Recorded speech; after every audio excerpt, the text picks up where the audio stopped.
বিসমিল্লাহির রহমানির রহিম। আসসালামু আলাইকুম। কি অবস্থা সকলের? আশা করি আলহামদুলিল্লাহ আপনারা অনেক ভালো আছেন। দেখেন 2018 সালে থেকে রিটেন কিন্তু ছিল না, 19 সাল 20 সাল থেকে আবার রিটেন শুরু হয়। আমি যদি 14 সালের আগে কথা বলি তখন আবার ক্যালকুলেটর ইউজ করতে দিত। তার মানে দেখা যায় যে 5-7 বছর পর পর ঢাকা ভার্সিটির অনেক কিছু অন্তর্ভুক্ত। সো রিটেনটা হয়তো আপনাদের কাছে অনেকের কাছে কঠিন মনে হইতে পারে, কারণ আপনারা এমসিকিউ প্র্যাকটিস করছেন, শর্টকাট ট্রিক্স দেখছেন, হাতে ক্যালকুলেশন করছেন। সো এখন আবার রিটেন বিভিন্ন ভার্সিটিতে কিন্তু রিটেন নেই। আপনি জাহাঙ্গীরনগর বলেন, রাজশাহী ইউনিভার্সিটি বলেন, চিটাগাং বলেন বা গুচ্ছ বলেন, এখানে রিটেন নেই। সো আপনি প্রিপারেশন নিচ্ছেন এমসিকিউর প্রতি। সো রিটেনের জন্য এখন কী করা উচিত? খালি আমি ঢাকা ভার্সিটির 2-3টা জিনিস কথা বলে আপনাকে খুব বোঝার চেষ্টা করবেন। ডিইউতে আপনার যে রিটেন আছে, এই রিটেনে আপনার পাইতে হবে কত বলেন তো?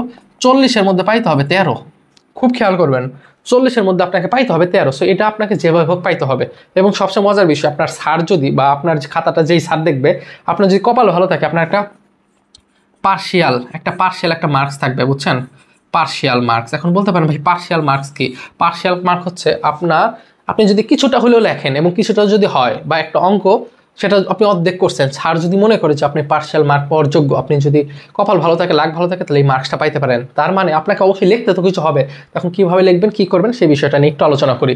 প্রথম কথা, ঢাকা ভার্সিটি এই জিনিসটা মনে রাখে এইভাবে যে একটা স্টুডেন্ট কিছুদিন আগে এইচএসসি পরীক্ষা দিয়ে আসছে। সো ইঞ্জিনিয়ারিং লেভেলের আপনাকে কিছু দিবে না, আপনাকে যেই লেভেলের দেবে সেটা হচ্ছে এইচএসসি লেভেলের যেই কোশ্চেনটা ছিল সেই কোশ্চেনটাই আপনাকে দেওয়ার চেষ্টা করবে। সো আপনার এইচএসসিতে যদি বেসিক ভালো থাকে, সো আপনি সেই জিনিসগুলো একটু দেখবেন। অর্থাৎ এইচএসসির গ ঘতে যেই প্রশ্নগুলো সলভ করছেন সেটাই আসবে, কিন্তু এখানে ক্যালকুলেটর ইউজ করতে দিবে না। সেও তো আপনার যে ভ্যালুগুলো দেওয়া থাকবে খুবই সহজ। ধরেন এরকম একটা ভ্যালু আছে, আপনার পড়ছেন টি1 এর মান 80%, সরি এটা হচ্ছে 80 কেলভিন। টি2 এর মান হচ্ছে ধরেন 50 কেলভিন। সো আপনাকে বলবে ইফিসিয়েন্সি বের করতে। তো ইফিসিয়েন্সি এটা কি বের করা খুবই কঠিন কিছু না, বলেন? এটা কি কঠিন কিছু? এটা ক্যালকুলেশন আপনারা নিজেরাও কিন্তু করতে পারবেন খুব সহজে। সো এরকম কিছু একটা টার্ম থাকবে। হ্যাঁ, সো আমি আপনাকে যেটাই বুঝাইতে চাচ্ছি যে এই জিনিসগুলো থাকবে খুবই সহজ, এত ভয় পাওয়ার কিছু নেই। আর আপনাকে যেভাবে হোক 13 পাইতে হবে। এইবার আসেন, আপনি কিভাবে 13 পাবেন?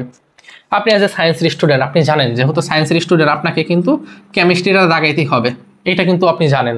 এখন অনেকেই আছে ম্যাথ আর বায়োলজি, এটা নিয়ে অনেক সমস্যা থাকে। সো আমি জানি যে এখানে অনেক স্টুডেন্ট আছে যারা বায়োলজি দাগাবেন, খুব খেয়াল করেন, বায়োলজি দাগাবেন। এখন দেখেন কেমিস্ট্রি এবং বায়োলজি এই দুইটাই কিন্তু জ্ঞানমূলক, অনুধাবন এই জিনিসগুলো বেশি, মানে আমি যেটা বুঝাইতে চাচ্ছি থিওরিটিক্যাল পার্ট বেশি, ম্যাথমেটিক্যাল টার্ম নাই। সো এখানে কিন্তু আপনার নাম্বার পাওয়াটা অনেক বেশি সহজ, তাই না বলেন?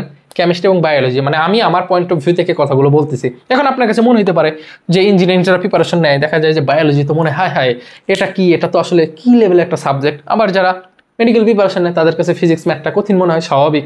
সো এই দুটাতে সত্যি বলতে আমার কাছে মনে হয় যে নাম্বার উঠানো অনেক বেশি সহজ। কথা বুঝতে পারছেন? যদি পারেন সব কিছু সহজ ভাই, তারপরও এই দুটাতে একটু নাম্বার উঠানোতে চেষ্টা করবেন, কারণ এগুলো লেখা যায়। ম্যাথ আপনি না পারলে হা করে বসে থাকবেন, আর বায়োলজি পারেন না পারেন কিছু তো লেখা যায়, তাই না বলেন? তার আগে একটু বলি, আপনি যদি চ্যানেলে নতুন হয়ে থাকেন, অনুরোধ থাকবে বড় ভাই হিসাবে অবশ্যই চ্যানেলটা সাবস্ক্রাইব করে রাখেন। এবং যদি আমাকে মানে কোনো কিছু জানার প্রয়োজন থাকে, আমার ফেসবুক পেজটা দিয়ে দিব, এখানে কাইন্ডলি মেসেজ দিয়েন। আমি একা মানুষ তো, যদি সুযোগ সুবিধা হয় অবশ্যই রিপ্লাই করার চেষ্টা করব। টেলিগ্রাম লিঙ্কও আছে কমেন্টে, প্রথম কমেন্টে। দেখেন কেমিস্ট্রি বায়োলজি। এবার আসেন ফিজিক্স ম্যাথে কী হয়। হ্যাঁ, একটু কথা থাকে। দেখেন ঢাকা ভার্সিটিতে প্রত্যেক বছর দেখা যায় কিছু একটা প্রশ্ন থাকে যেটা খুবই হার্ড, খুবই ডিফিকাল্ট, খুবই কঠিন। সেই সব জিনিস অবশ্যই এড়াই যাবেন। আপনার কাছে পার্সোনালি মনে হবে হ্যাঁ এই জিনিসটা তো পারি, এটা তো খুবই সহজ, কিন্তু এটাই কঠিন। কথা বুঝতে পারছেন? এবার আসেন কিছু ভুল ভ্রান্তির কথা আমি বলি। ধরেন ঢাকা ভার্সিটি যে এরকম করে বক্স দেওয়া থাকবে, কথা বুঝতে পারছেন? এরকম করে বক্স দেওয়া থাকবে, এই বক্সের মধ্যে আপনাকে লিখতে হবে।